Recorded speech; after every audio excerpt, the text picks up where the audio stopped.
Today in page 37 in Tractate Círuvin, we're going to deal first in Dinei Breira. Before we go to the subject of Breira, I would like to give some word of introduction and then hopefully we'll be able to understand. We study in page 32a the subject of Yoledet and Zava. The Torah tells us in this week's parasha, we read two parashiyot, Tazria and Metzorah. The first one in Parashat Tazria, the Torah tells us Dinei Yoledet. What's the halacha in regards to a woman deliver a baby? So the Torah said that 40 days after she delivered a baby boy and 80 days from delivering a female girl, she needs to bring a keves, a sheep, for the olah offering, for elevate offering, and then uben yona oto lechatat, and a turtle dove or dove for the sin offering. And then she allowed to go ahead and eat kodashim, a consecrated food.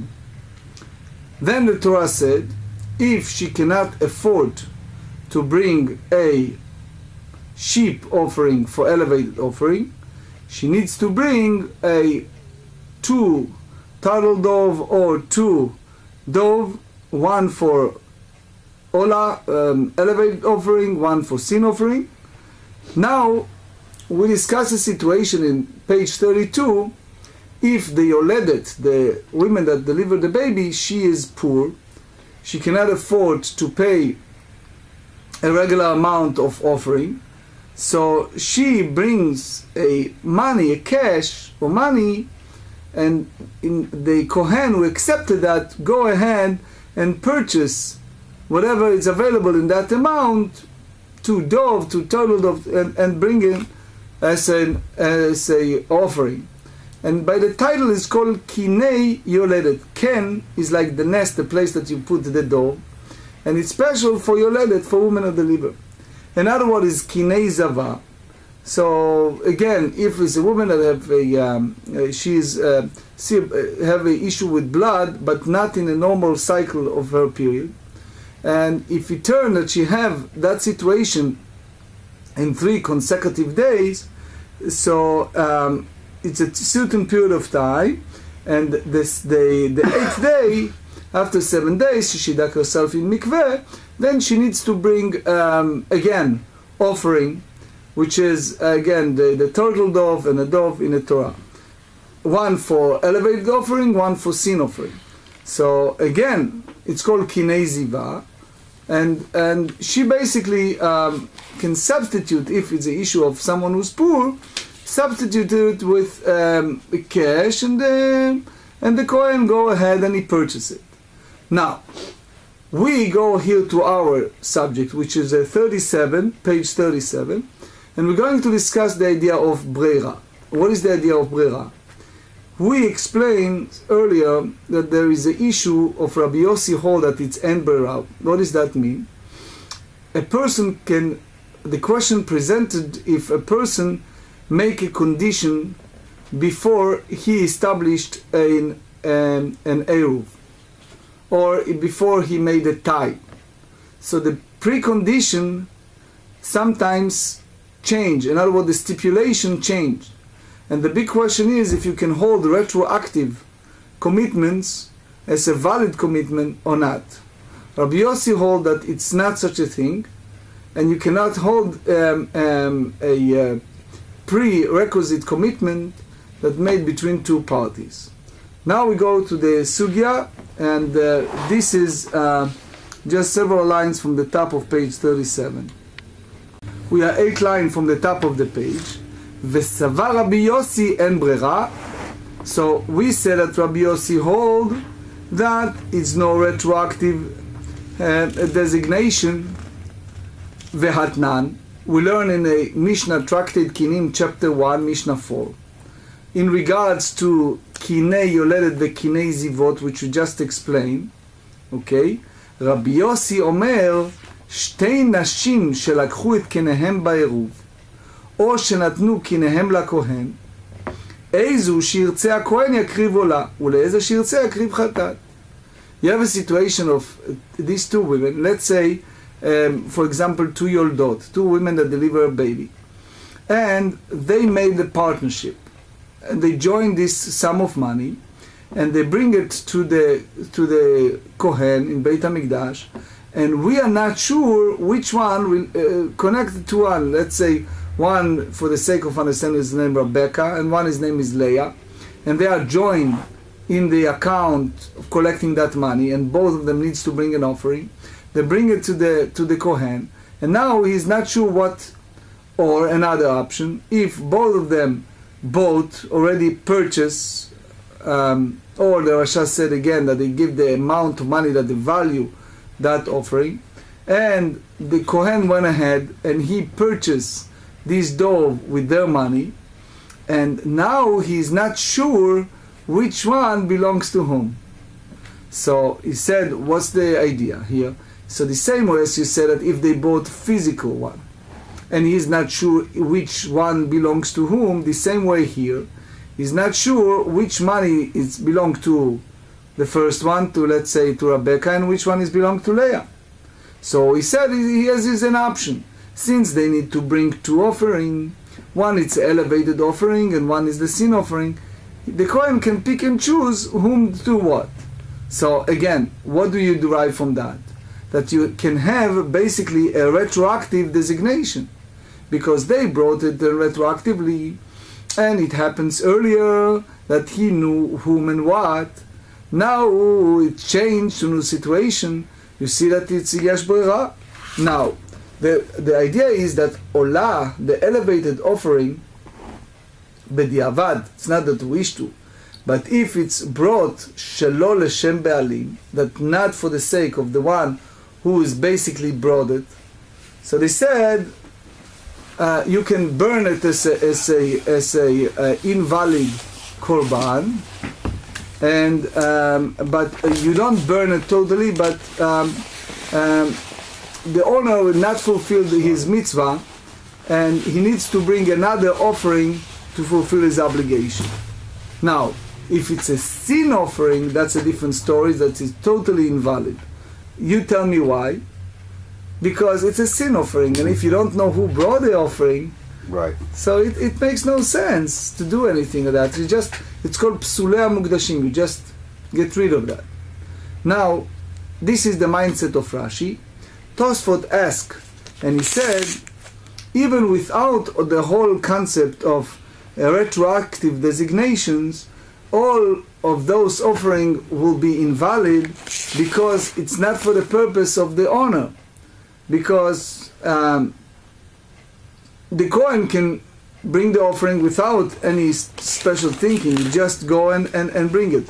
So he tried to say that it's related to the other part, which is the blood that come out of the offering, but I try to make it as simple as follows. So again, we are speaking here about situation, let's say if one woman bring it for a friend, so can you say the same way as what we said in the Eruv, that Mr., let's call him Reuven, can get an Eruv, even he cannot eat it, but if Mr. Shimon can eat it, it's fine. So now what you're telling me about kinei zava, if you have two ladies that need to bring the offering after they deliver the baby, or after the zava, okay, and one can purchase for the other, or both can share, or one to bring, and he's not sure whom and what, so it means that Rabbi Yossi contradicted himself, because here you see if you make a retroactive designation, it's fine. As long as they brought the offering originally to the Beit HaMikdash, we accepted that. On the other hand, you see the other sugya in the Eruv, and he said differently. Amar Rabba, no, Rabbi Yossi hold that is ein brera. And here it's a different story. What? Kshehitnu, hatam kshehitnu. It's when the women stipulated from the outset of the Kohen will decide which bird should offer which woman and which one is sacrificed. So again, the basic case scenario is that you know for whom is the purpose. You hold this dove, for example, it says Mrs. Rebecca, that's Mrs. Rebecca dove, and that's her elevated offering. And this is her sin offering, best case scenario. You have a situation that if those ladies, such as an example, poor, and they bring the Kohen cash, and it said, go ahead and buy the dove with that money, so it's depend on him. And now he need to figure out who and belong to who. He went ahead and bought these doves in exchange for them. So how you go about? So it's the whole idea of yesh b'ra and en b'ra. You see the whole question of retroactive a designation, if it's applicable or not. So they ask, Yache maile memra. So if that's the case, what the Mishnah want to say? What is the Mishnah try to teach us? So, for example, someone sends someone else to deliver a get to his wife, and he put certain conditions, okay? And now it depends upon that person that follow and did it. Now that person is divorced, and she become fully divorced by that condition or not. It's not so simple, because it can happen a lot of things during the process. So if you tell me yesh brera, which means you go by the retroactive designations, so you go by the original statement that the person said. But if you tell me ein brera, and it's all depend upon the process and what's going to happen as a final stage, many things can happen in between. So again, if we try to juxtapose each one of them, and you're asking if it's a yesh brera or en brera, if it's a retroactive designation or no retroactive designation, so he said, Kamash Melan, it's come and teach us, Ki de Rav Chizda, that the law is according to the opinion of Rav Chizda. The Amar Rav Chizda, Ein ha'ofot hakinim mitparshot, birds' nest become designated as burnt offering or sin offering only in one condition. So we turn to 37b, and we said, I ela I belekichat be'alim, I be'asiyat kohen. So again, the owner of the offering, he comes to the Beit HaMikdash, and he said, this is going to be for the purpose of burnt offering. This is going to be for purpose of sin offering. So he said, when he purchased it, this particular offering, I am purchasing it for the sake of burnt offering, for the sake of sin offering. So automatically what happened? Trace a situation. You take, for example, a dove, and let's call that dove A. And he said, Mr. Reuven said, dove A is for burnt offering. Dove B is for sin offering. So that each of these dove, it's already offering, and not just offering, but designated to a specific offering that the owner declare. So that's applied be'alim, that the owner did it. Or the other option, ba'asiyat kohen, to the action of the kohen when he offers the birds as sacrifice. Which means if the owner did not specify whom and what, but he said only when the kohen brought it as a offering, he declared this is for burnt offering, this is for sin offering, etc. But if he doesn't specify, so even if the women, for example, did not verbalize their intentions, it's considered as they made a stipulation from the outset, and therefore it's not retroactive designation. So we said the Akate Savar Rabbi Yossi en brera. So you're going to tell me that Rabbi Yossi hold that is no retroactive designation? Vehatanya Ama Aretz Shamar Lachaver. That's important because we said many times we have two categories in the Talmud. One it's called Ama Aretz. Ama Aretz is people of the land, uneducated people. Uneducated people. Chaver, who is Chaver? Chaver is someone who's a part of us, part of people who learn. Okay, that basically you can trust someone who's a learned person or someone who's trustworthy. Kach li aguda achat shel yarak o glus kachat. He said to him, buy for me a bundle of vegetable or cake. So what happened is, so he purchased, but now you don't know which one is damai, which one is what. So the chaver cannot sell for the Am Haaretz something that is not ready. He needs to take a tie in advance. Eino tzarich la'aser. But in our case, the chaver does not need to tie the food that he give to Am Haaretz. Why? Because needs to be tied because it's the mai. And an Am Haaretz is not particular about the issue. That's Rabbi Yossi. V'chachamim omrim. Chachamim, the sages disagree. And they said, no, he need, tzarich le'aser. He need to take the bread, he need to take this vegetable, and need to make a tie. So why? Because they said, ein brera, you cannot go in a retroactive designation. So they said, it has to be eipuch. That just the opposite, that Am Haaretz, he needs to tie, and Chachamim said, the Shedder said, no, because yesh brera, because it is a retroactive designation, tashma. Now we're going to prove that Rabbi Yossi hold that you can make a retroactive designation, which means you can do the brera in advance before it started. Ha'omer ma'aser sheyesh li beveiti mechulal. If someone said the tithe that I have in my house shall be redeemed upon the seller, al seller shetale biyadi min hakis. Upon the seller coin that happened to come to my hand when I remove it from my pouch, which means he did not have a particular coin in mind. Rabbi Yossi omer mechulal. Rabbi Yossi said, fine, it's redeemed. So it means that Rabbi Yossi hold that it's yesh brera, they can have a retroactive designation. So the Gemara said again, eipuch, you have to turn around this braita. Ve'ema Rabbi Yossi omer lo chilel, that the second time it's because it's no retroactive designation, so it's not considering chilul that he cannot, he wasn't redeemed. So the Gemara asks, Uma chazit de'apach tarte mikama chada? So when did you see that you reverse two sources because of the one? Which means, but in one braita that you say that if the chaver purchased these vegetables and the other one, what is redeemed the second time?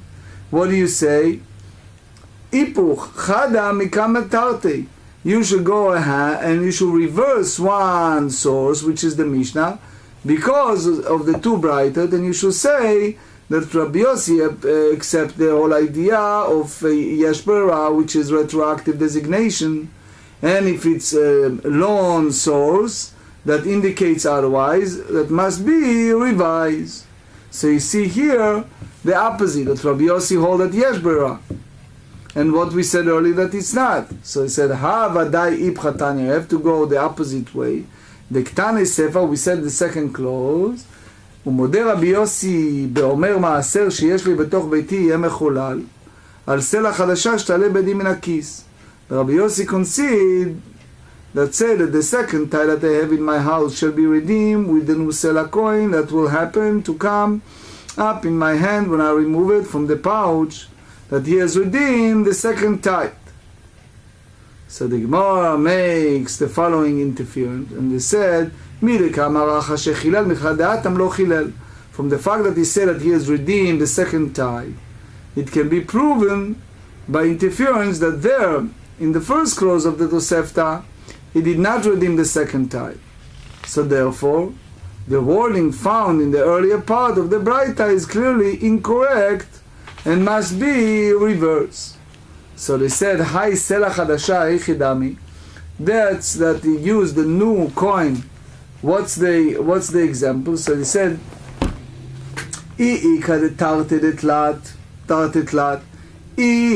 you tell me that there are 2 or 3 coins in the pouch, so it means that the second tithe is redeemed for that coin, the new one, Why the yesh brera? Because it's a possibility of retroactive designation. So it's the same story. So hainu kamaites, that's what we said earlier. So you have to be the leika el achada, that you have only one coin in a pouch. So maitale. So why the Braita depend this redeeming of the coin from the will happen, will come up? So they said, either the Tane Reisha Ta'ale, Tane Sefana Madale. Since the first part of the halacha using the expression it will happen, come up, so the later one use the same. So it's like the same as a language. So Tosfot explain that because the sages forbids to redeem the new coin in his pocket because maybe there are 2 or 3 new one. So since we don't hold that is a retroactive designation, so therefore it's not chal, it's not fulfilled. So he said here, Omar le Rav Nachman. Now it's the next question. If you talk about rabbinic laws, can you go by the retroactive designation in advance? So let's elaborate a little bit for those who just walk in. We always divided between Torah and rabbinics. But here is the question, things change. And when someone make an assumption and make a statement, it sometimes didn't hold afterward. It was a statement that meant in a retroactive manner. So we ask, when it's come to rabbinic law, can a person make a retroactive designation in advance and that can take effect later or not? So here we try to prove that it can take effect even if it was made much earlier. Here, Amar le Rava le Rav Nachman, Hai man hai tana da filu b'deramanan leit brera. Who is the one who said that even rabbinic you don't hold that is a retroactive designation, even in rabbinic law? So he said, here is the example. The Tanya, Amar lechamisha areni me'arev al eze mikem shirtze. Which means I'm making the Eruv Tchumim, but I'm pick and choose one of the 5 that I will choose later.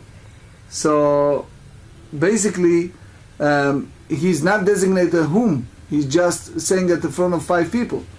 So what's going to happen? Ratziti yelech. So if I wish, whoever I choose, so he will go and do. Lo ratziti lo yelech. Which means it can change. So he said, Ratzami be'od yom. If he pick and choose one of them before Shabbat, Eruv or Eruv, we might hold that Eruv is a real one. But Mishechashecha, if it chooses when it's already dark, so it's after the Eruv take place as a Kinyan, Ein Eruv or Eruv. Why? Because we explain that it's not a retroactive designation. So it turns that even in the rabbinic law, he doesn't hold the brera, the retroactive designation. Ishtik velo amar le velo midei. So Rav Nachman, Ritva said, kept quiet because he wasn't sure who is the one who said it. So the Gemara said, Veleima le Tana de Ayo. You remember that we mentioned the Tana Ayo? So this is one of the Ayo that hold that way. That even in the rabbinics, there's no retroactive designation. So Lo Shmiya, he didn't hear this Braita of Ayo. That's the Amoraim, the Gemara said Bava Metzia, the Tosfot said Bava Metzia 114, that not every Amorah know all the Braito. So Rav Yosef Amar, Tanai Shakalt Me'alma. You're going to sell to me that you remove all the Tanaim from the world, that no one said that it's a no retroactive designation? Tanaihi the Tanya. It's a disputation among the Tanaim. If someone doesn't want to impose that idea of Eruv in advance and he leave it open, which means that he put it in a place, he doesn't want every Shabbos, he just put it in a place that will save for the whole year round. הריני מערב לכל שבתות של כל השנה. רציתי אלך, לא רציתי לא אלך. He put in Eruv and he said it's going to be for the whole year. If I decided on Shabbos to go there, I'll go. If I don't, I don't. I have the Eruv there. So רצה מבעוד יום, עירוב או עירוב. If he did it before Shabbos, if it's before Shabbat, it's עירוב.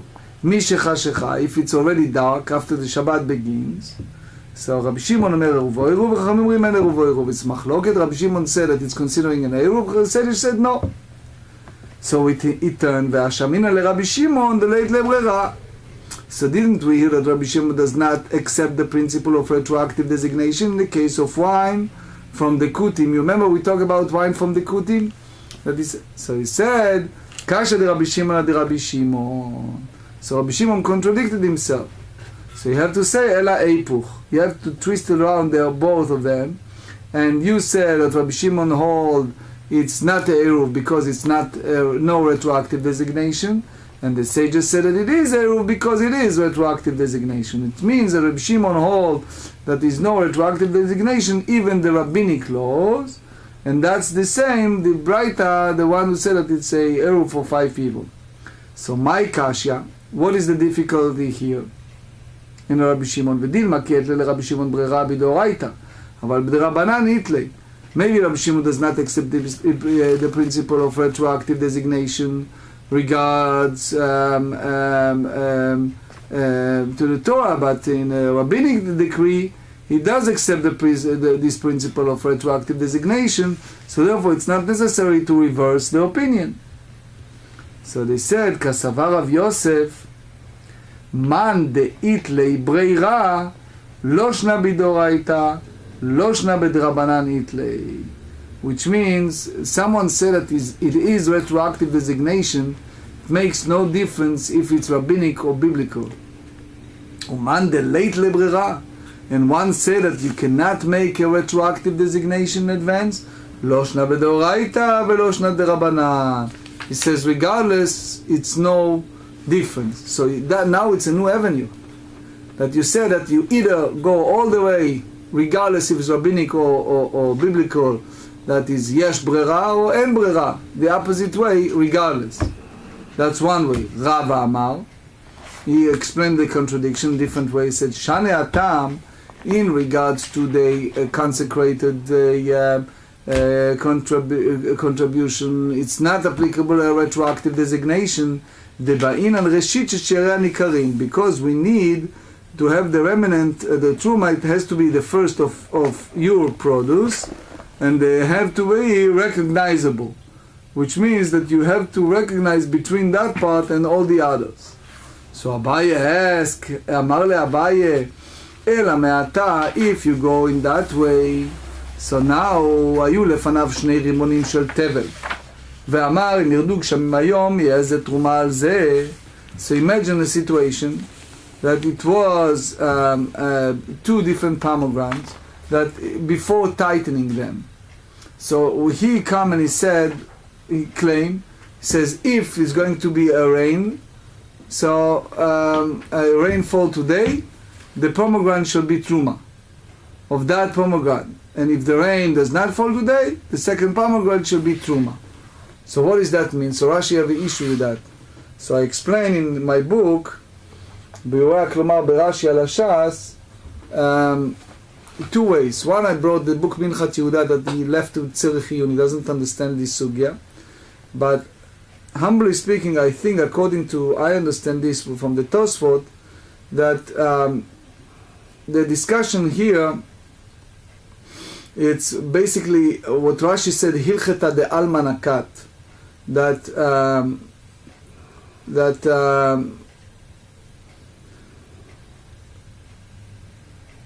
it wasn't clear if it's come from the Mishnah or it's come from the Braita, and because it's not clear, therefore we have to go and say that if you go to a public, to deliver it as a public a statement, you have to go by the Rabbi Shimon, but and you use the example of 2 pomegranates.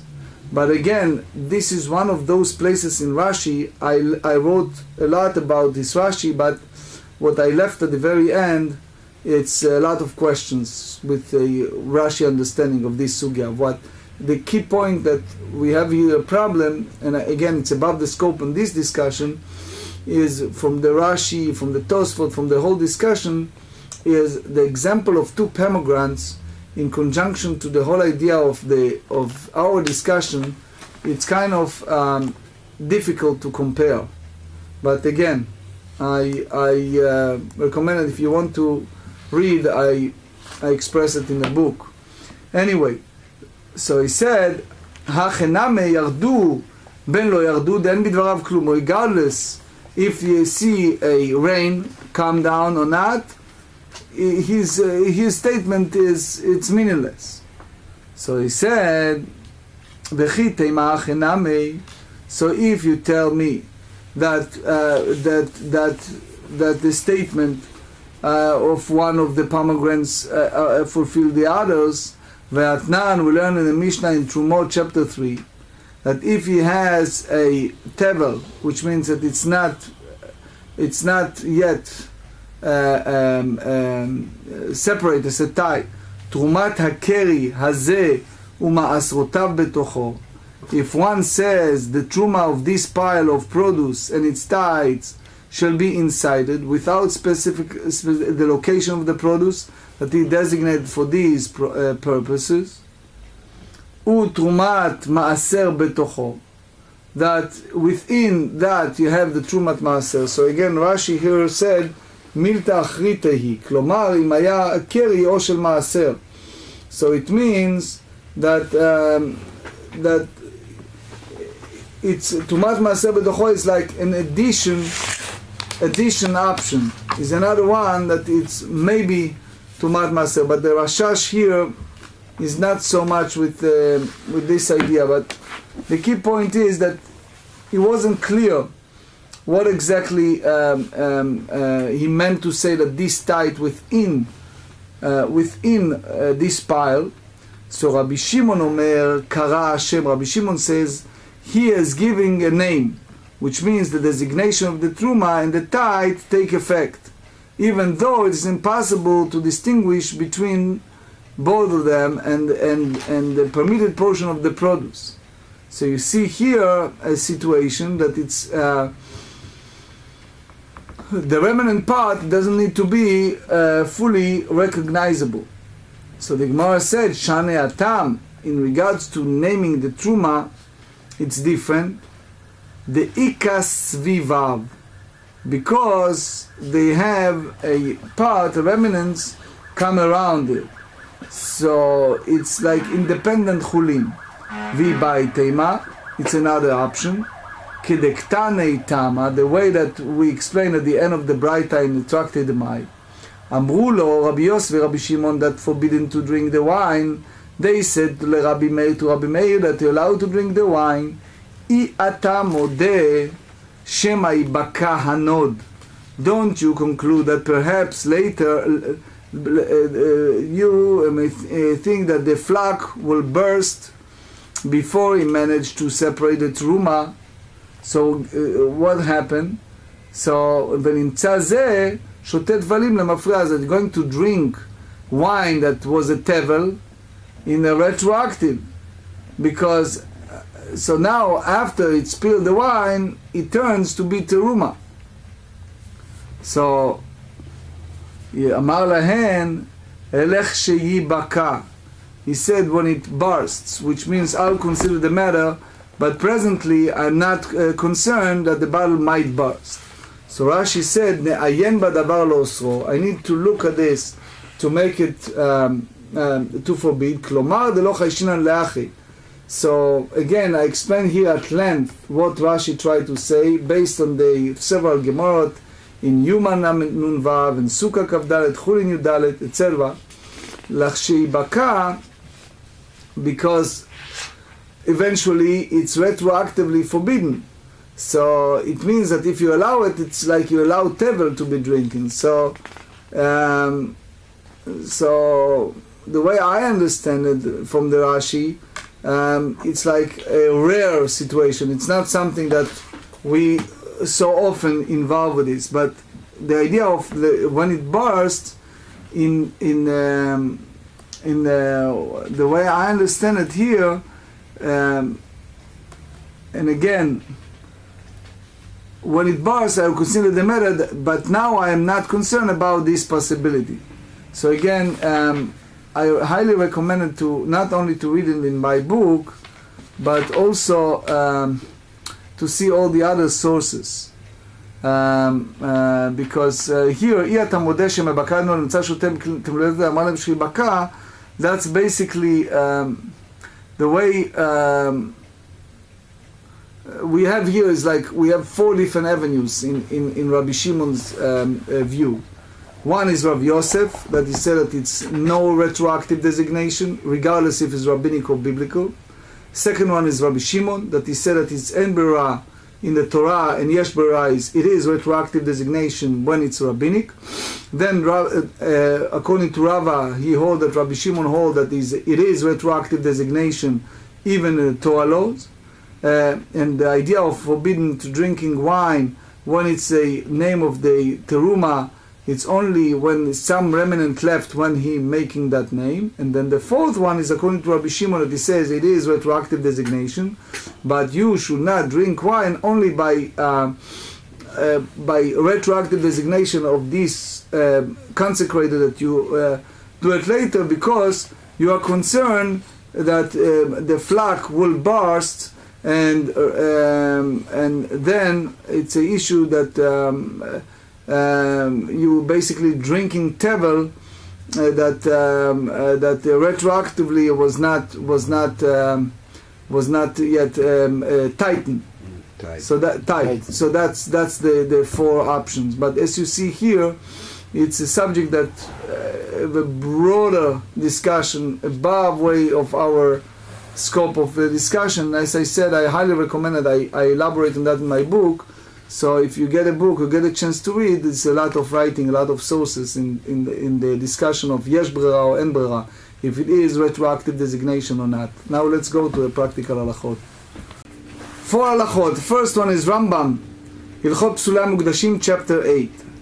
If 2 women brought bird sacrifices in partnership, or if they jointly gave a Kohen money for such sacrifices, the Kohen offers whichever bird he selects as a sin offering, and whichever bird he selects as a burnt offering, as the determination of which is the sin offering and which is a burnt offering is determined either by the owner at the time of the purchase or by the Kohen at the time of the sacrifice. That's basically the ruling of Rav Chizda. We also said, Ama'aretz, if uneducated person gave money to a chaver and asked him to buy a bundle of vegetables for him, the chaver may buy the produce and give it to him without tightening it. However, if the chaver brought the produce with different coins, he must tighten before giving to the Ama'aretz. That's the Yerushalmi Talmud, and also Kesef Mishneh, Ilchot Maasrot, chapter 8. If one redeems the second tithe on the first coin and he will later remove it from his pouch, the second tithe is redeemed. That's the Kesef Mishneh. Apparently this ruling apply nowadays when the obligation to separate tithe is a rabbinic enchantment. That's the Hilchot Maaser Sheni, the Rambam and Kesef Mishneh, chapter 4, halacha 15, and the last halacha is Eiruv lechol hashana. One may establish an Eiruv, Tchumin, for the entire year, which will permit him to make use of it even if he decides to validate it only on Shabbat. The halacha is accordance with the lenient opinion with regard to Eiruvin, and there is a retroactive designation with regard to rabbinic decree. That's the Shulchan Aruch Harachaim 4:13.